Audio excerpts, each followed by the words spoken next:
Okay, we're going to get started with the agenda review session.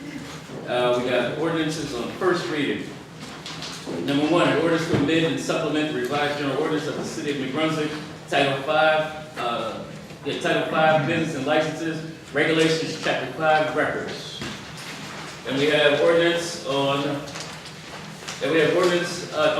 number two. In order to amend and supplement the revised general ordinance of the City of New Brunswick, Title 13, Public Services, Chapter 13-08, Sewer Service System, Section 13-08-340, Schedule A- Schedule of Service, Schedule of Charges, Sewer Rates. 3, an ordinance to... Excuse me, can I interrupt for a second? You probably are wondering why this is before you again. I did not get a chance to write you a memo last week. Yes, I did, Father. But I had made a mathematical error in the ordinance that you acted on at the last meeting, regrettably. I apologize for that. The error is of significance, so the rate ordinance has to be started all over again. I apologize for the error, and I guess we'll have a public comment on it. Thank you. 3, an ordinance to amend and supplement the revised general ordinance of the City of New Brunswick, Title 10, Vehicles and Traffic, Chapter 10-20, Handicap Parking, Section 10-20-010, Schedule 39, Parking Zones for Handicapped Persons, add 16 Curtis Place and 102 Comstock Street. We have nothing on the second reading. So we go to resolutions. Number 1, approve agenda amendments. 2, approve payroll. 3, authorize refund for redeemed tax sale. 4, New Brunswick City Market Budget Introduction, Wednesday, July 5th, 2017, public hearing, August 2nd, 2017. 5, approve charter 159 budget insertion to the Township of North Brunswick for shared services agreements, animal control, and animal services and shelter services, amount $41,000. 6, approve chapter 159 budget insertion, Department of Community Services, Office of Aging and Disabled Services. For Office of Aging supplemental funds, the amount of $2,000. 7, approve chapter 159 budget insertion, Middlesex County Department of Community Services, Office of the Aging and Disabled Services. For congregate meals and supplemental funds, the amount of $2,000. 8, approve amendment resolution R-061722, reason to pay additional legal fees in the amount of $7,540 to Christopher D. Adams, Esquire, and Adams and Buchanan and Pale LLC for the representation of Thomas Welcome, 3rd City Administrator, in the matter of Arthur Anderson et al. Versus the City of New Brunswick et al. On punitive and damage claims from $18,500.47 to $26,040.47. 9, approve request for street closing. Requested by Robert Wood Johnson Medical School. Location, Livingston Avenue between New and George Street for Robert Wood Johnson Medical School, white coat ceremony. Welcoming first year students. Date, Friday, August 4th, 2017. Time, 2 p.m. to 4:30 p.m. Street closure, 3 p.m. to 4:30 p.m. Police extra duty. 10, approve request for city property. Requested by a Better Choice Empowerment Center. Location, Teen Center, Game Room. For fundraising to provide resources for New Brunswick families. Date, Saturday, September 16, 2017. Time, 5 p.m. to 8 p.m. 11, approve award of contract to Real Star Life Insurance Company for stop-loss coverage for Aetna Medical Plan and CVS Caremark Prescription Plan. Term, 12-month term commencing July 1st, 2017 and ending June 30th, 2018. Not to exceed $1,138,050. None pro tunc. 12, approve amendment resolution of R-121-439. Reason to pay final invoice in the amount of $14,425.30 with Envirocon LLC for standby generator for the water treatment plant for the water utility. Specification number 256, 14W, not to exceed $14,425.30. Approval of this change order will not constitute an increase of 20% or more of the amount of the original contract.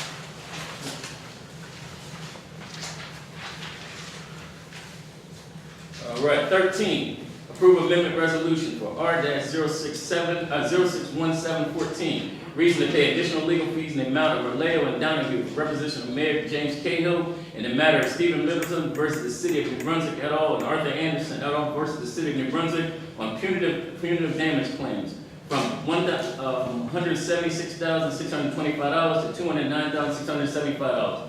14, approve amendment resolution to pay the additional amount of $10,000 with Arthur De Thibel, Jr. Esquire at the law firm of Abruzzi, McDermott, Mastro, Murphy for special counsel for 1 year, 2017, for the New Brunswick Police Department, not to exceed $10,000.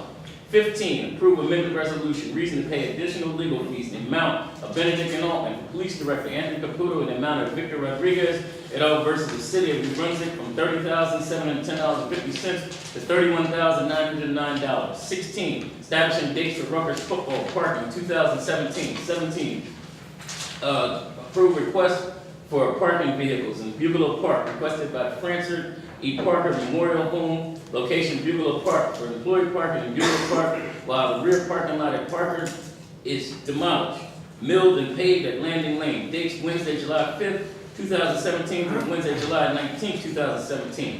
Number of spaces 30, non-proton. 18, approve award of contract with Rachel's and Michelle's Oil Company for furnish and delivery of fuel oil and diesel for the water utility. Term, 12-month, commencing July 16, 2017, ending July 15, 2018. Specification number 604-17P, not to exceed $20,000.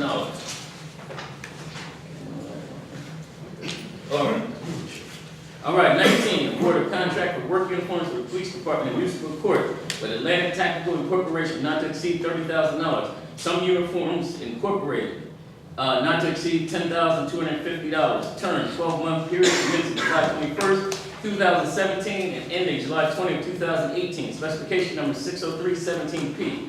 20, approved liquor license renewals, 2017-2018. 21, authorized purchase by the police department under state contract A-8980-M-0483, NASPO Value Point Computer from Wireless Electronics Incorporated, doing business as Wireless Communications Electronics, from one Panasonic CF33 tablet and accessories, not to exceed $3,510. 22, approve amendment of resolution R-061733, reason to pay additional legal fees in the amount of $2,023.50 to Benedict and Altman for Police Director Anthony Caputo in the matter of Steve Middleton et al. Versus the City of New Brunswick from $45,731 to $47,754.50.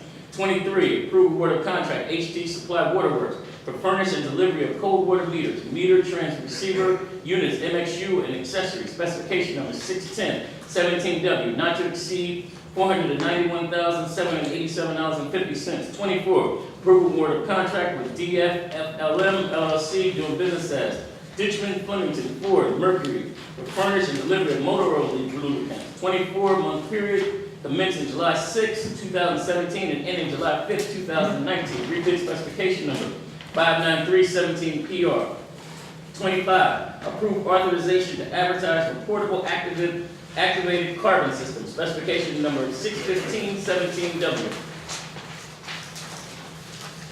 26, approve award of contract with Suburban Consulting Engineering services for Rutgers Village Water Main Replacement Project. Specification number 61417 RFP, not to exceed $59,980 per annum open.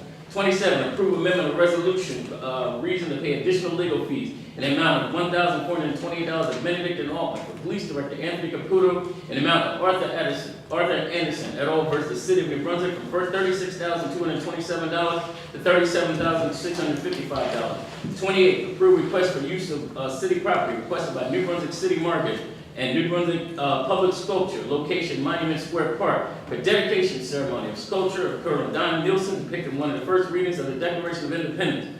Date, Sunday, July 9, 2017. Time, 11 a.m. to 2 p.m. 29, set hearing for the relative to the continuation, termination of conditions on ABC license for Castmass, TA JJ Tavern, Lounge 732, liquor license number 1214-33-034003. Date, July 19, 2017. 30, authorized tax collector to cancel certificate 09619 10-578 against block 598-03, lot number 1-06, 1-Oedipus Road, held by Pan Investors due to Superior Court of New Jersey and Middlesex County Court Order docket number C-10913. 31, authorized tax collector to cancel certificate 11-7048 against block number 59803, lot number 1-06, 1-Oedipus Road, held by the City of New Brunswick due to Superior Court of the City of New Jersey, of Middlesex County Court docket, C-109-13. Okay, we have items for discussion by council, we have public discussion, so on and so forth. All right. Is that it? Okay. Meeting will now come to order with the clerk. Please do us the honor of calling the roll. Council Vice President Anderson. Here. Councilmember Egan. Here. Councilmember Escobar. Here. Councilmember Socorro Ludwig. Here. Council President Fleming. Here. Please be advised that the notice of the requirements of the Open Public Meeting Act have been complied with and satisfied of the annual notice which gave sufficient notice of the time and place and conduct of all public meetings. A municipal court of the City of New Brunswick has been filed with the city clerk and has been placed on the appropriate bulletin board in the lobby of City Hall, New Brunswick, New Jersey, and has been transmitted to the official newspaper of New Brunswick, namely the Home News. Will you please rise for the Pledge of Allegiance? I pledge allegiance to the flag of the United States of America and to the republic for which it stands, one nation, under God, indivisible, with liberty and justice for all. Please remain standing for a moment of silence for those who have given their life in defense of freedom around the world and those who continue to give their lives in defense of freedom and for our country. Thank you. All right, do we have minutes? Yes. Thank you. Second. Council Vice President Anderson. Yes. Councilmember Egan. Yes. Councilmember Escobar. Yes. Councilmember Socorro Ludwig. Yes. Council President Fleming. Yes. All right, we have no public hearings, we have nothing on second reading, so we're going to go for items on first reading. We have item number 1, an ordinance to amend and supplement the revised general ordinance of the City of New Brunswick, Title 5, Business and Licenses and Regulations, Chapter 5, .112, Records. Move the ordinance setting down July 19th at 5:30 p.m., same date to be advertised. Second. Council Vice President Anderson. Yes. Councilmember Egan. Yes. Councilmember Escobar. Yes. Councilmember Socorro Ludwig. Yes. Council President Fleming. Yes. We have 2, an ordinance to amend and supplement the revised general ordinance of the City of New Brunswick, Title 13, Public Services, Chapter 13-08, Sewer and Service Systems, Section 13-08-340, Schedule A, Schedule of Charges, Sewer Rates. Move the ordinance setting down July 19th, 5:30 p.m., same date to be advertised. Second. Council Vice President Anderson. Yes. Councilmember Egan. Yes. Councilmember Escobar. Yes. Councilmember Socorro Ludwig. Yes. Council President Fleming. Yes. And we have 3, an ordinance to amend and supplement the revised general ordinance of the City of New Brunswick, Title 10, Vehicles and Traffic, Chapter 10-20, Handicap Parking, Section 10-20-010, Schedule 39, Parking Zones for Handicapped Persons, add 16 Curtis Place, thank you, and 102 Comstock Street. Move the ordinance setting down July 19th at 5:30 p.m., same date to be advertised. Second. Flip a coin. Which one? Council Vice President Anderson. Yes. Councilmember Egan. Yes. Councilmember Escobar. Yes. Councilmember Socorro Ludwig. Yes. Council President Fleming. Yes. Now we move to the resolutions. We have resolution 1 all the way through 31. Would anybody from the public like to discuss anything on the resolution? Please remember that you have 5 minutes to address the council. Please give your name and address for the record. Good evening, members of the council. Charles Cradaville, New Brunswick, I'm editor of New Brunswick Today. I have questions about several items. 704, the city market budget. Can you tell me, is the city market changing their name, or what's this branding I'm seeing? Center, city center? Yes.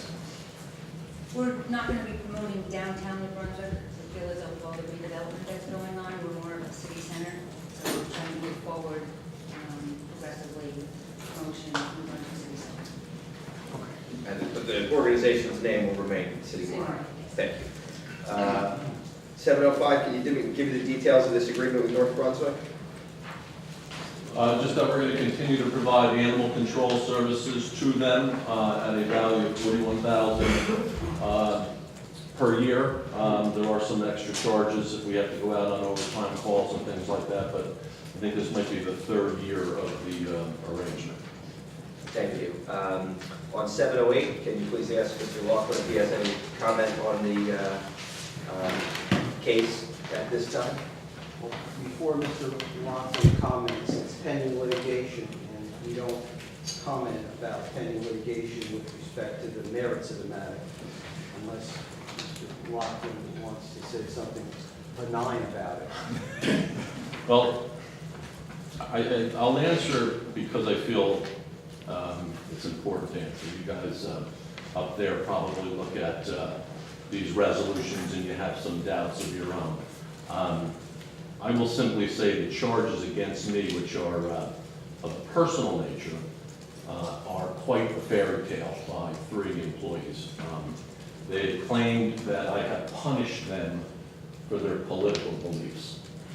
Excuse me, are they all police officers, former police officers? One is a former police officer, 2 are current police officers. As if I care what people's political beliefs are. Out of 750 employees, I chose to select these 3 people to impose my will on because of their political beliefs. I don't even know what their political beliefs are. One of the individuals I never met before. But anyway, I wanted you to know. I know the value of representation climbs all the time. And I know it rubs against everyone, it rubs against me. But I did not initiate the claim. I don't think it's got any validity. And if you want to be angry at anyone about these escalating legal costs, I'm speaking for myself now. The other gentlemen were defendants, they can speak for themselves as well. I consider the plaintiffs the folks who are causing the expenditure of taxpayer money. And having said that, I probably should shut up. Thank you. I want to thank Mr. Laughlin for the answer and move on to 711, the agreement with Reliastar. Can you tell me about this? It's being done non-pro-tunc. Why is that? And were there any other bidders? There were non-pro-tunc because it needs to go back and become effective as of July 1st. This is a new stop-loss carrier for the first time. We were negotiating the cost of the contract all the way up until and beyond last meeting. This contract will insure all of the claims that come in under the self-funded Aetna plan, and it will also insure 80% of the claims that now come in through the self-funded CVS pharmacy plan. It's important to have stop-loss insurance because it does just that. It caps losses at a certain value, and then the insurance policy kicks in and limits our costs and keeps a cap on that. And, so how many bidders were there? 2 or 3. The incumbent was Aetna, Right. and this group, Reliastar, was one, and I think there was a third. I think it was Gerber Life was the third proposal. This one I thought was the most cost-effective. In fact, we saved roughly $40,000 over last year's policy, and we are now insuring over 1,000 people on the prescription side. Thank you very much. The very next one, 712, can you tell me what services Envirocon provided? I guess this is a rental of a generator or a purchase of a generator. And can you tell me what the status is today of the generator at the water treatment? This Envirocon, they were the contractor that provided us with the second generator at the water treatment plant. So now we have 2 fully operational generators at the treatment plant.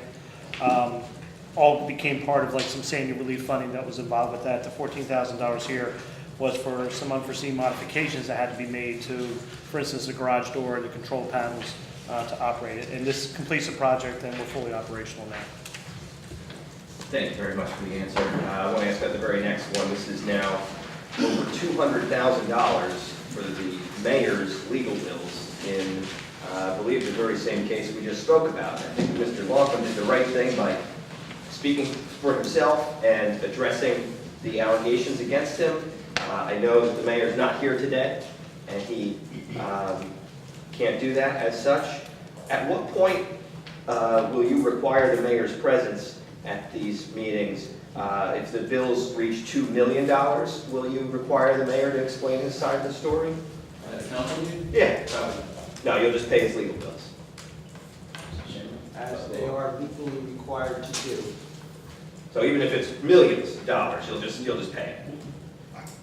I just want to speak on that. I called Mr. Shandy about the legal bills today, and he did inform me that you got to realize what actually the mayor is saying, that's two people that he's fighting there. There's two of them, not just one. That's two defendants, two separate lawsuits in that bill. But I will agree with you that if you look at the money of the other people, his bill is higher because we agreed to a different rate for his lawyer. That we did that because that he wanted to hire that law firm, and that's what we agreed to, and that's what we're sticking with. Okay.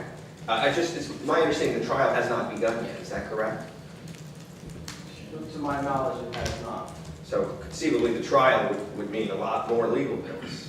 This is all pre-trial, $209,000. I mean, is there room for this in the budget? Are you, what are you doing to control these costs? I've asked about this I know, generally before. we didn't have an answer because we said we live in a litigious society, and when people sue, we legally have to give them representation.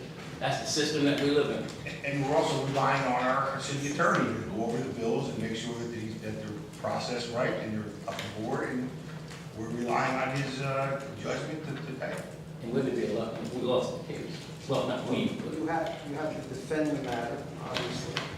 And to answer the question about how high they can go, unfortunately, we don't know that. I know that the lawyers who are handling this case have been very diligent in filing the appropriate motions and applications to the court to streamline the case and the claims in the case to the greatest extent possible, which obviously limits exposure of individuals and the city.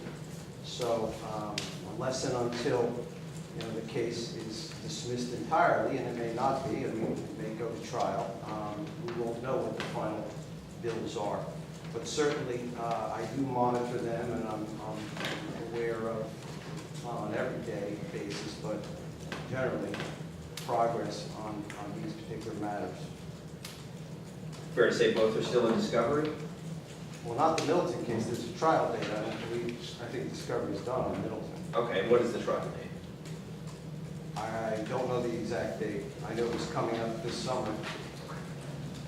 Thank you. I'll move on to 7:15. This is legal bills again for another person who's absent today, the Police Director, Anthony Caputo. And I'll point out that if you look at the other resolutions, 722 and 727, you'll see other expensive legal bills for this Police Director who has never been to a council meeting, and all the time that I've been attending, how high will you let his legal bills go before you require his attendance here?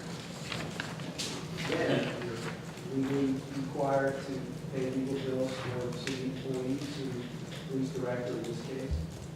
There's no requirement under the ordinance to require an individual come before council to explain the bills at any particular monetary threshold.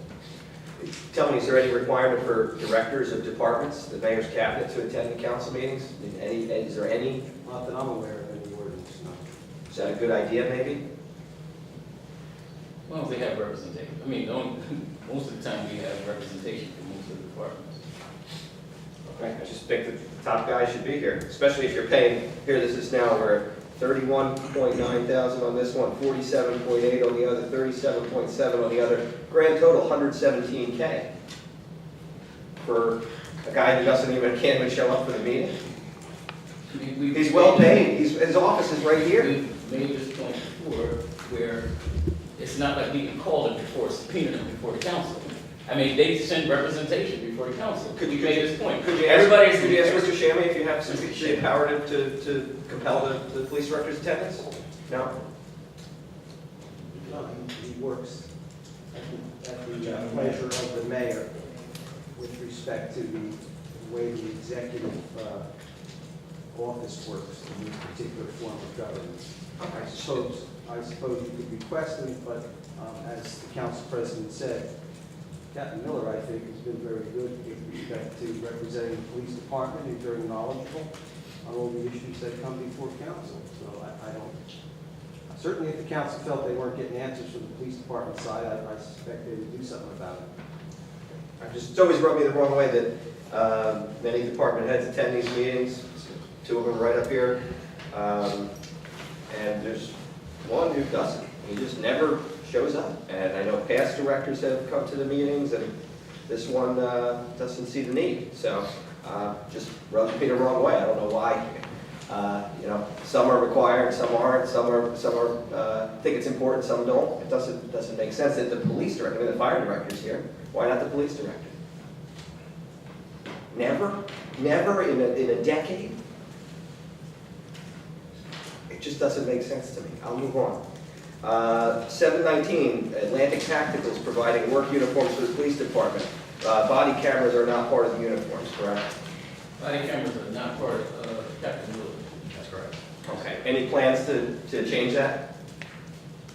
Not in this resolution. Not in this one. Okay. So it's not a priority for the police department to I change didn't it? say that. I'm asking, It's not is in it this a priority? It's not in this resolution. You can ask during public comment. We're talking about this resolution.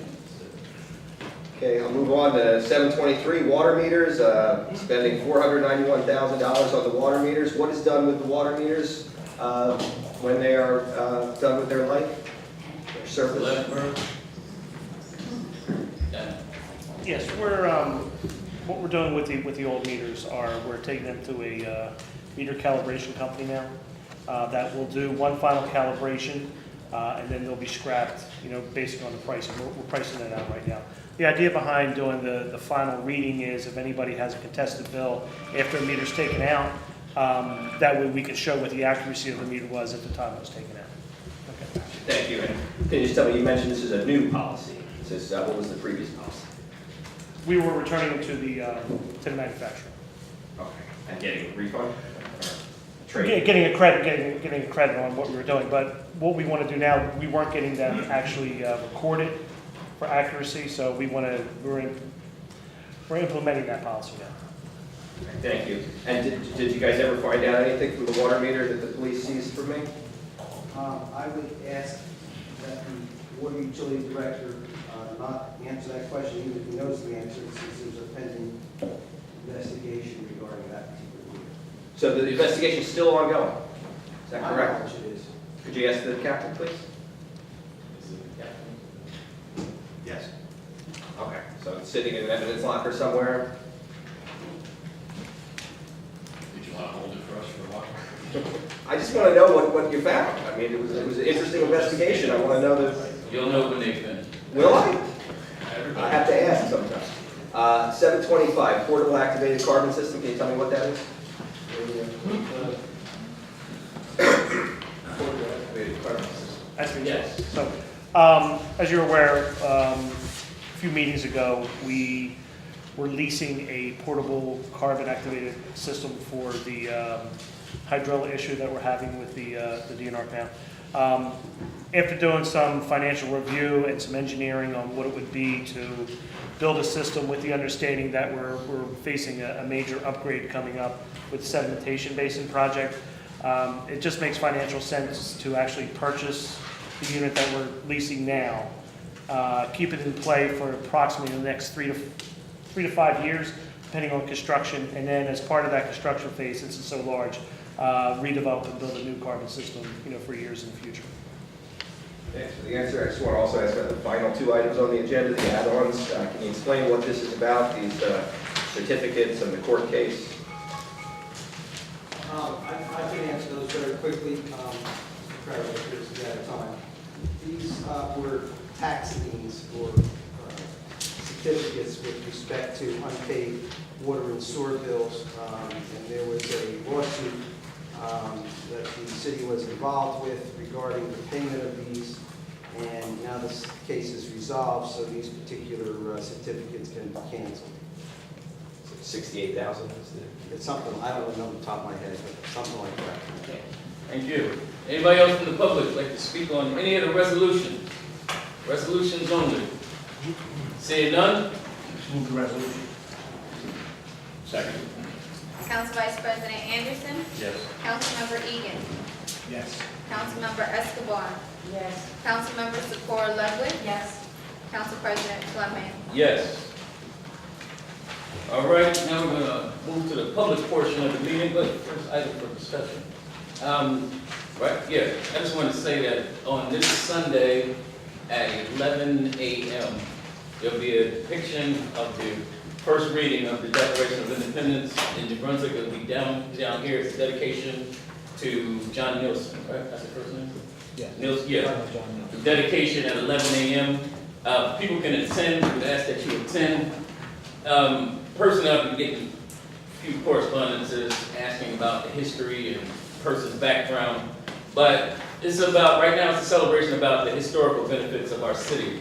A lot of people don't realize New Brunswick's contributions during the Revolution and during the time, our historical contributions to the state and to the entire country, the fledgling parts of the country. I even read an article recently where we have just as much history as Trenton. A lot of times people talk about New Jersey and the Revolution, they talk about what happened in Trenton. They don't realize that New Brunswick was a very vital part of the Revolution during that time. I even read an article before where somebody said New Brunswick should be considered actually as the capital of it should be considered as the new capital of New Jersey. New capital of New Jersey because of our proximity and because we're the county seat and there would be a lot of benefits to it. I'm not making a point that we should be, but I'm saying that right now I think that we probably hold the upper hand on Trenton where we would probably be beneficial. So if you could come on Sunday at 11 a.m. right here in Monument Square, or that's what we call it. Yes. 12 noon. I'm sorry, somebody else, I thought it was 12, but somebody had given me an erroneous time. I won't say who it was. No, we never tell them. All right, with that, anybody else? Anybody else? Just the thank the departments for the fireworks. July 4th things they did. As soon as you've finished your comments, the gentleman who heads up the New Brunswick Public Sculpture Group walked in, and he's the one who did the fundraising for the statue, raised over $100,000. The matter had come before the council a few times, and you had approved the expenditure of $10,000, and we used that towards the black granite plinths, they're called, but the base that's been put down in Monument Square. So thank you for that. Excellent. Give him a hand.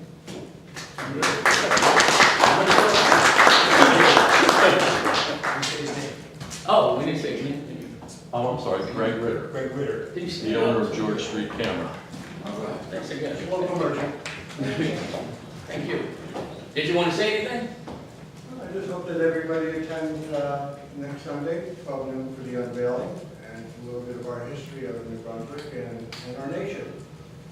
And great artists who did it, and a wonderful presentation, so please, come. Thank you. And note, we have anybody from the public who would like to come and address the council. Please remember that you have 5 minutes. Please state your name and address for the record. Good evening once again, Charles Cradaville, New Brunswick. I think you know what I'm going to ask by now. Is it time that we call for the impeachment of the governor? Is it time or have we discussed it? Well, I said I would keep asking until it's time, so is it We have not brought that up. We have not even now after all this stuff? Not even after. How about the president? No. No, so now you're not against impeachment? No, You're I not didn't say in that. favor No, of I didn't say impeachment. that I felt personally. I said that we didn't do constitutionally and legally. Okay, I mean, it's in the Constitution, it's on the Assembly and the But then I swear to Congress. council, what we can do legally. Okay, well, I would ask for you to call on the people who are in power to change that. I got here that Governor Christie on the beach. That's You okay. guys Thank you. all saw this. Could you Fair. please, could you ask Councilman Egan if he was invited to the Christie Beach party? Would you justify that? No, I was not. No, okay. It's true he owns a house just a mile away, right? Been down? I haven't been out for some at all, Mr.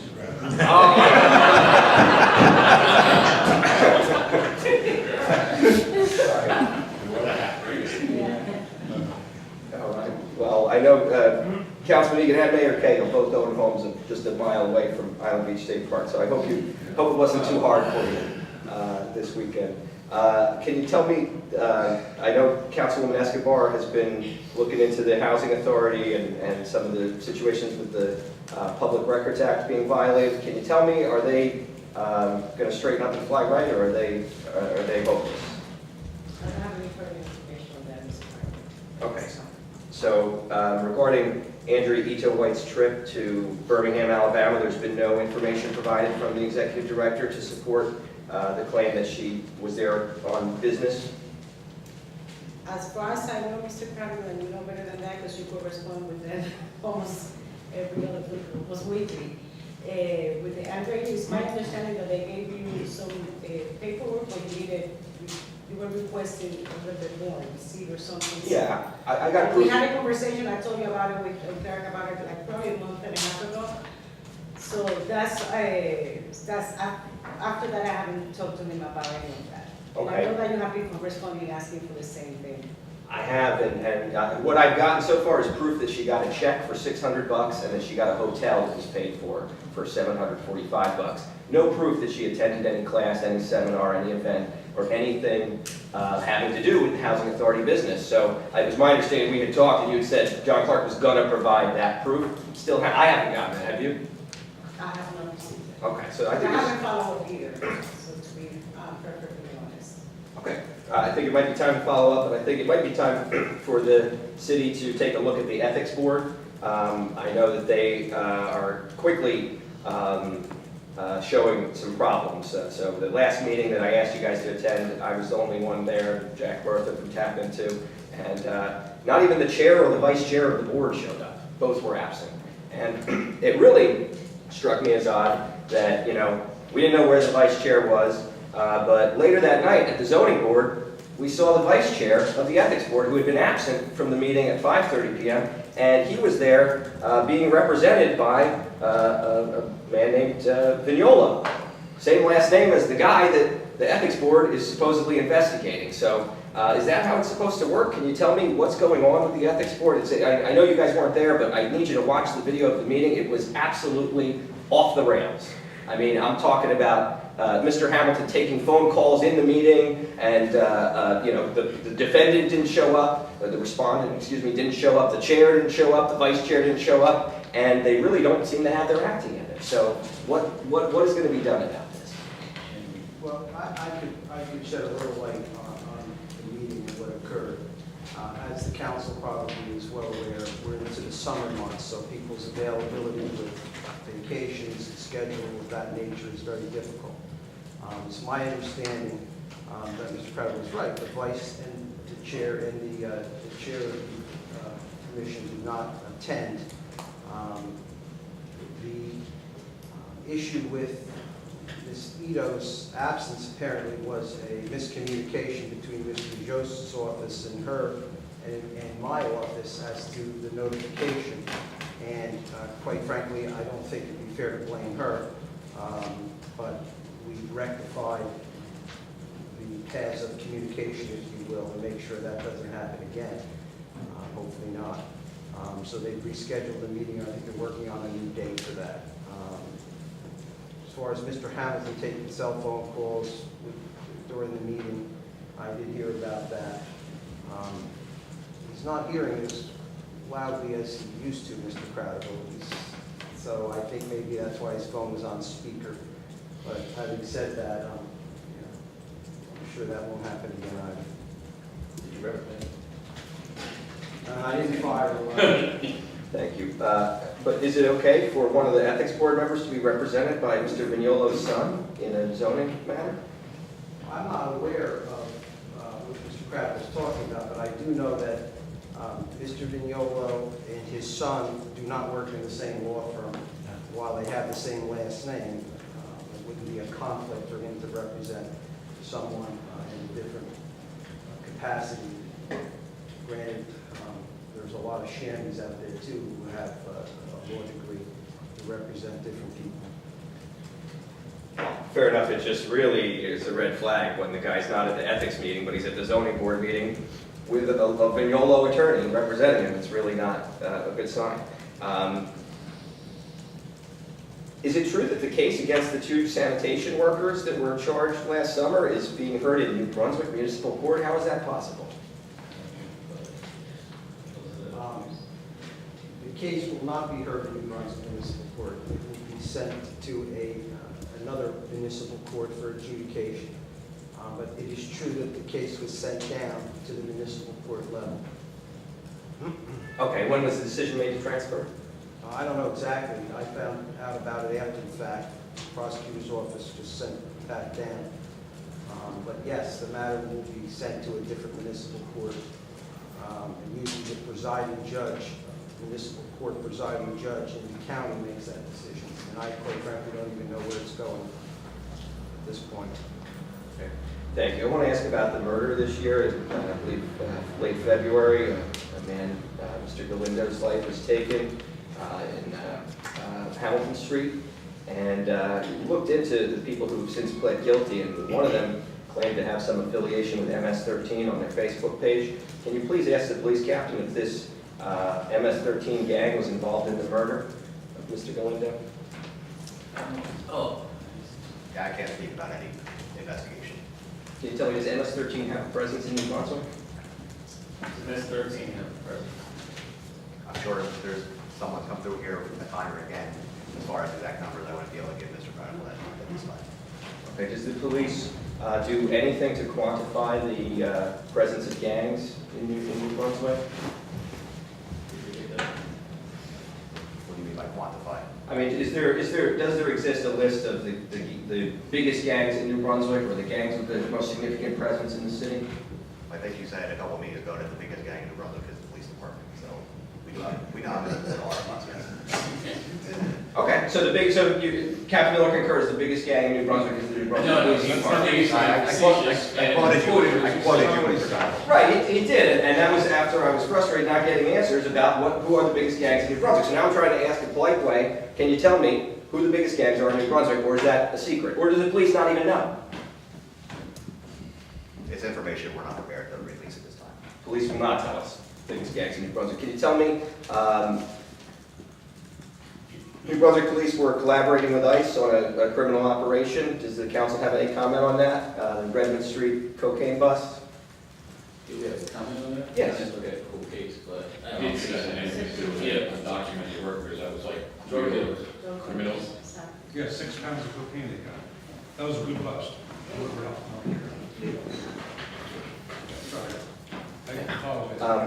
Is there, you were all copied on my emails regarding Joe Catnese abusing his privilege to park behind City Hall. Has he been reprimanded? Has his parking privileges been taken away? Because he's been warned about this and he was doing it again. Reprimanded. Since Mr. Credible is out of time, I'm going to answer the question. No, he hasn't been reprimanded. He understands the nature of the privilege to park. We've been through this before with Mr. Credible. There's no restriction that he can't park there. And quite frankly, to my knowledge, he's at City Hall every day, in and out for whatever reason, whether it be Oprah related or other assignments that I give him. So if he's across the street, there's no prohibition against that. Mr. Credible brought it up in the past about him parking consistently for a week, I think it was. I don't believe that has happened ever again. And as far as I'm concerned, it's a moot issue. Okay, so Mr. Shammy supports Mr. Catnese parking behind City Hall while he's doing business for his private law firm, Shammy & Shammy. He says that's okay to use the City Hall parking permit. I didn't support that. I said Okay. there is no restriction on parking back behind City Hall for anyone who has a parking pass, and that's the policy that currently exists. Thank you. With all due respect, Mr. Shammy, as Mr. Catnese's boss, in not one, but 2 capacities. So he could, if he wanted to, create a restriction that he should not monopolize the parking spaces out back for private business representing private clients that has nothing to do with the city. It's an abuse of power. We will take that, thank you. Got to stop. Thank you. Anybody else from the public? Seeing none? Motion to adjourn? Council Vice President Anderson. Yes. Councilmember Egan. Yes. Councilmember Escobar. Yes. Councilmember Secor Ludwig. Yes. Council President Fleming. Yes.